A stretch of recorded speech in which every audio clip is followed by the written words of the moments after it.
அதிகாரம் 28. எப்பிராயீமுடைய வெறியரின் பெருமையான கிரீடத்துக்கு ஐயோ!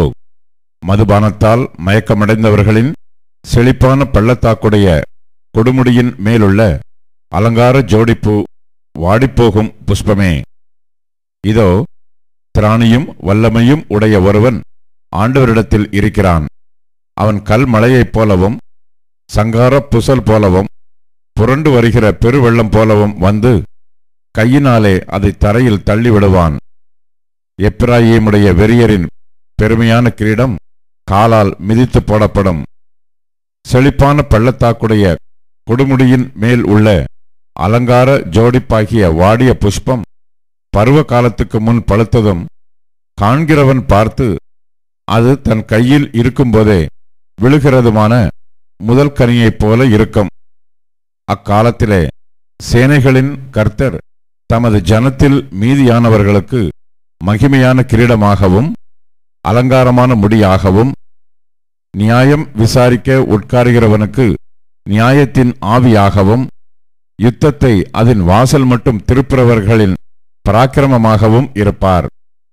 ஆனாலும் இவர்களும் திராட்சரசத்தால் மயங்கி மதுபானத்தால் வழிதப்பி போகிறார்கள்.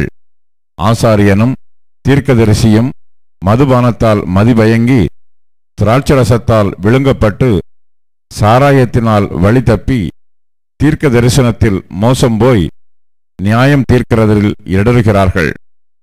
போஜன பீடங்களெல்லாம் வாந்தியினாலும் அசுத்தத்தினாலும் நிறைந்திருக்கிறது. சுத்தமான இடமில்லை. அவர் யாருக்கு அறிவை போதிப்பார்? யாருக்கு உபதேசத்தை உணர்த்துவார்? பால் மறந்தவர்களுக்கும் முலை மறக்கப்பண்ணவர்களுக்குமே. கற்பனையின் மேல் கற்பனையும் கற்பனையின் மேல் கற்பனையும் பிரமாணத்தின் மேல் பிரமாணமும் பிரமாணத்தின் மேல் பிரமாணமும் இங்கே கொஞ்சமும் அங்கே கொஞ்சமுமாம் என்கிறார்கள். பரியாச உதடுகளினாலும் அந்நிய பாஷைகளினாலும் இந்த ஜனத்தோடே பேசுவார். இதுவே நீங்கள் இளைத்தவனை இளைப்பார பண்ணத்தக்க இளைப்பாறுதல், இதுவே ஆறுதல் என்று அவர்களோடே அவர் சொன்னாலும் கேட்க மாட்டோம் என்கிறார்கள். ஆதலால் அவர்கள் போய் பின்னிட்டு விழுந்து நொறுங்கும்படிக்கும் சிக்குண்டு பிடிபடும்படிக்கும் கர்த்தருடைய வார்த்தை அவர்களுக்கு கற்பனையின் மேல் கற்பனையும் கற்பனையின் மேல் கற்பனையும் பிரமாணத்தின் மேல் பிரமாணமும் பிரமாணத்தின் மேல் பிரமாணமும் இங்கே கொஞ்சமும் அங்கே கொஞ்சமுமாக இருக்கும். ஆகையால் எருசலேமில் உள்ள இந்த ஜனத்தை ஆளுகிற நிந்தனைக்காரரே, கர்த்தருடைய வார்த்தையை கேளுங்கள். நீங்கள் மரணத்தோட உடன்படிக்கையும் பாதாளத்தோட ஒப்பந்தமும் பண்ணினோம். வாதை பெருவெள்ளமாய் புரண்டு வந்தாலும் எங்களை அணுகாது. நாங்கள் பொய்யை எங்களுக்கு அடைக்கலமாக்கி மாயையின் மறைவிலே வந்து அடைந்தோம் என்கிறீர்களே. ஆதலால் கர்த்தராகிய ஆண்டவர் உரைக்கிறதாவது, இதோ, அஸ்திபாரமாக ஒரு கல்லை நான் சீயோனிலே வைக்கிறேன். அது பரீட்சிக்கப்பட்டதும் விலையேறப்பட்டதும் திட அஸ்திபாரம் உள்ளதுமான மூலைக்கல்லாயிருக்கும். விசுவாசிக்கிறவன் பதறான். நான் நியாயத்தை நூலும் நீதியை தூக்கு நூலுமாக வைப்பேன். பொய் என்னும் அடைக்கலத்தை கல்மழை அழித்துவிடும். மறைவிடத்தை ஜலப்பிரவாகமும் அடித்து கொண்டு போகும். நீங்கள் மரணத்தோடு செய்த உடன்படிக்கை விருதாவாகி நீங்கள் பாதாளத்தோடு செய்த ஒப்பந்தம் நிற்காதே போம். வாதை புரண்டு வரும்போது அதன் கீழ் மிதிக்கப்படுவீர்கள். அது புரண்டு வந்த மாத்திரத்தில் உங்களை அடித்து கொண்டு போம். அது நாள்தோறும் இரவும் பகலும் புரண்டு வரும்.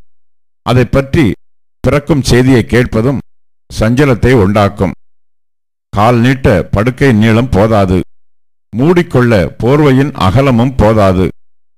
கர்த்தர் தமது கிரியையாகிய அபூர்வமான கிரியையை செய்யவும் தமது வேலையாகிய அபூர்வமான வேலையை நிறைவேற்றவும் அவர் பிராத்சீம் மலையிலே எழும்பினது போல எழும்பி கிபியோனின் பள்ளத்தாக்கில் கோபம் கொண்டது போல கோபம் கொள்வார்.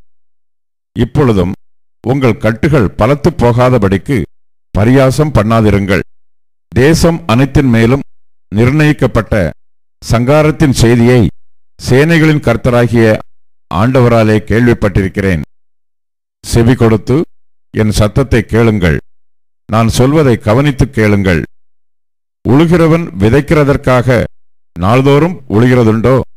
தன் நிலத்தை கொத்தி நாள்தோறும் பரம்படிக்கிறது உண்டோ? அவன் அதை மேலாக நிரவின பின்பு அதற்கேற்ற இடத்தில் உளுந்தை தெளித்து சீரகத்தை தூவி முதல் தரமான கோதுமையையும் தெரிந்து கொண்ட வார்கோதுமையையும் கம்பையும் விதைக்கிறான் அல்லவோ? அவனுடைய தேவன் அவனை நன்றாய் போதித்து அவனை உணர்த்துகிறார். உளுந்து தூலத்தாலே போரடிக்கப்படுகிறதில்லை.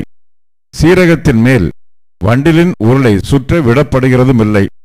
உளுந்து கோலினாலும் சீரகம் மெலாற்றினாலும் அடிக்கப்படும். அப்பத்துக்கு தானியம் இடிக்கப்படும். இடைவிடாமல் அவன் அதை போரடிக்கிறதில்லை. அவன் தன் வண்டிலின் உருளையால் அதை நசுக்குகிறதும் இல்லை. தன் குதிரைகளால் அதை நொறுக்குகிறதும் இல்லை. இதுவும் சேனைகளின் கர்த்தராலே உண்டாகிறது.